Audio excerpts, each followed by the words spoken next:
حضرت سیدنا امام حسین رضی اللہ تعالیٰ عنہ کی شہادت کے حوالہ سے یہ اجتماع ہے۔ امت مسلمہ کچھ آزمائشوں کا شکار ہے۔ کچھ ہمارے ذہن اس طرح کے ہو گئے، عام آدمی سے لے کر بڑے آدمی تک کہ کوئی بات بڑی جلدی ہمارا ذہن قبول ہی نہیں کرتا۔ کسی دوسرے کی طرف جانا یا کوئی اور بات کرنا یہ تو بڑی لمبی بات ہے۔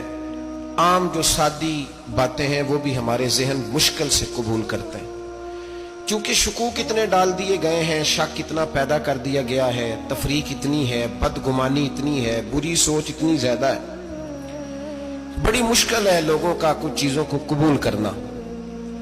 ہم لوگ جو ڈیوٹی کرتے رہتے ہیں تھوڑی تھوڑی، تو ہم اصل میں اذان دیتے ہیں، صرف اذان دیتے ہیں کہ چلو بتا دے لوگوں کو کہ نماز کا وقت ہو گیا ہے، باقی اس سے زیادہ ہم اپنی حیثیت نہیں سمجھتے۔ اذان دینا ذمہ داری ہے، تو اللہ تعالیٰ جب تک موقع دے گا اذان ہوتی رہے گی۔ کچھ لوگ صحابہ کے بارے میں کمزور جملے بولتے ہیں، غلط باتیں کرتے ہیں، کچھ اہل بیت نبوت کے بارے میں غلط باتیں کرتے ہیں۔ یہ صرف سنی ہے جو حق چار یار کا نعرہ بھی کھل کے لگاتا ہے، اور یہ نعرہ حیدری یا علی بھی کھل کے لگاتا ہے۔ یہ اللہ نے صرف ہمیں مقام، وہ الگ بات ہے کہ ہم لوگ سننے کو تیار نہیں، سمجھنے کو تیار نہیں کہ اللہ نے ہمیں مرتبہ کتنا عطا فرمایا ہے۔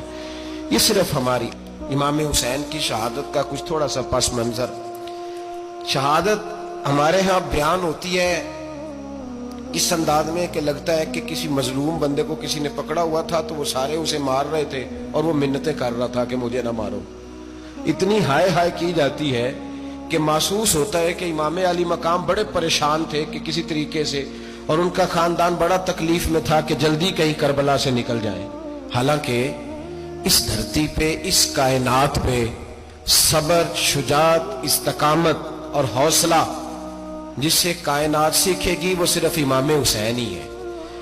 اتنے بڑے صابر آدمی کے بارے میں اس طرح کا رویہ اختیار کرنا کہ وہ تو گویا اس طرح کر رہے تھے کہ بس کسی طریقے سے میری تو یہ امام حسین کی مظلومیت سنا کے لوگوں کو اس طرح کا کر دیا جاتا ہے، یہ انداز بتایا جاتا ہے کہ شاید واقعہ کربلا رونے دھونے کا نام ہے، حالانکہ بات یہ نہیں ہے۔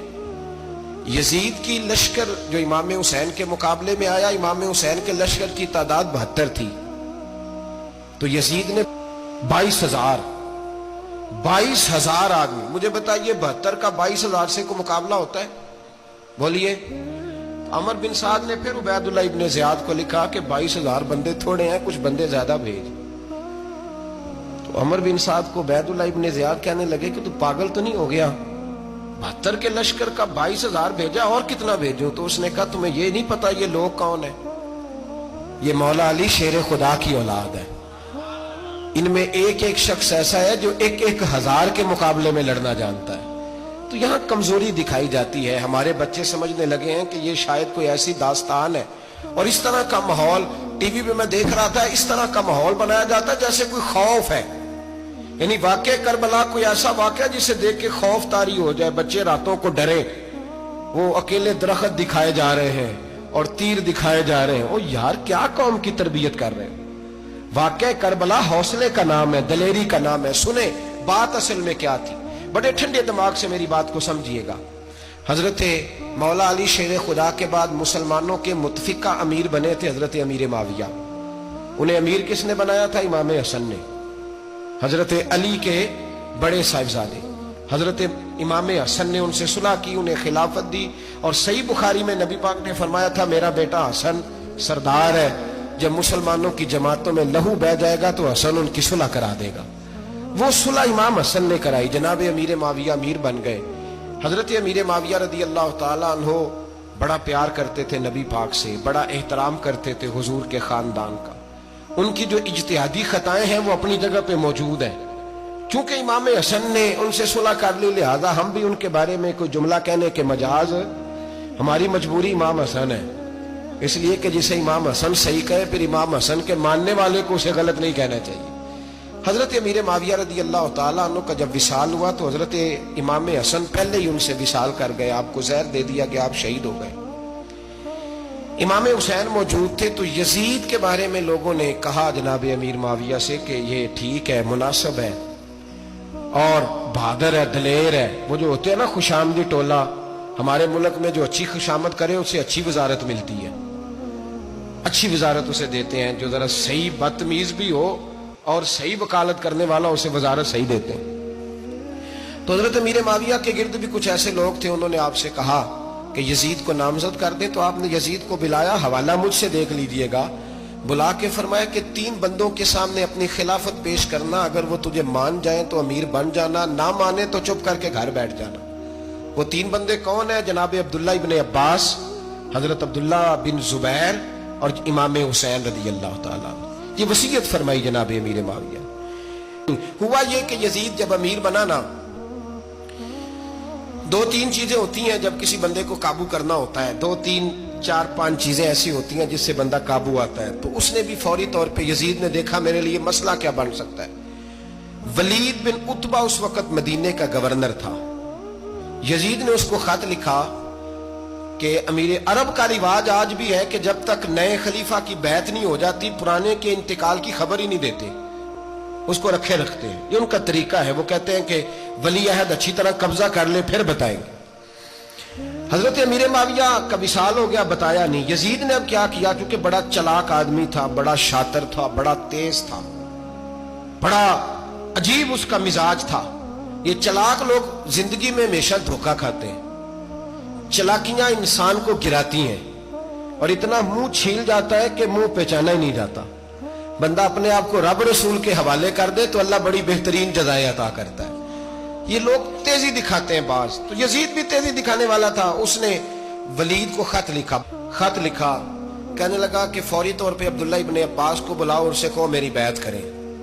یہ جو بیعت ہوتی تھی نا، یہ بھی سن لے کیا ہوتی تھی. یہ بیعت حلف ہوتا تھا، حلف کہ میں اللہ رسول کے نام پہ حلف دیتا ہوں کہ میں یزید کی اطاعت کروں گا، میں اس کے خلاف کوئی بغاوت نہیں کروں گا. یہ بیعت لوگ سمجھتے ہیں کہ بس ہاتھ پکڑنے کا نام بیعت تھا.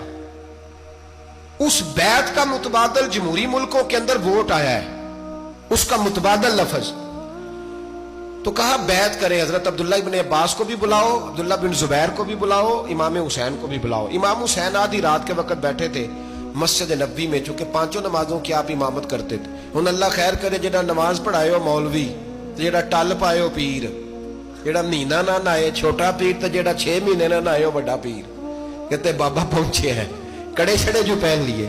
بھئی امام حسین تو نمازیں پڑھاتے تھے، مولا علی تو نمازیں پڑھاتے تھے، مسجد کے خطیب تھے. اب اس کو تو مولوی کہہ دیا جاتا ہے بیچارے کو.